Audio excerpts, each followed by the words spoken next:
Христос воскресе! Христос Тралетарган! Дорогие братья и сестры, сердечно поздравляю вас с праздником Пасхи.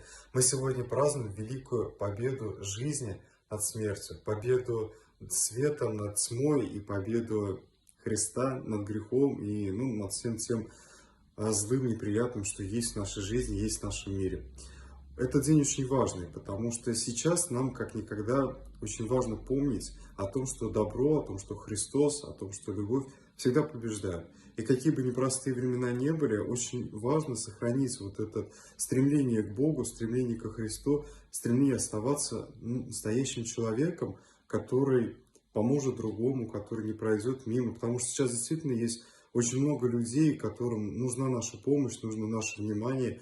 Я искренне хочу пожелать вам и вашим близким здоровья, милости Божией, чтобы Господь всегда покрывал вас своей милостью, своей любовью, Царицы Небесной, чтобы всегда распростер над вами покров свой, и чтобы вот эти скорби и болезни, они вас обходили стороной. И если вы видите рядом с собой тех, кого они не обошли, что всегда были силы, всегда была возможность поддержать и помочь всем тем, кому сейчас так бывает непросто. С праздником вас, дорогие братья и сестры! Сохрани вас Господь на многое благое лето. Христос Тралетарган! Христос воскресе! Воистину воскресе!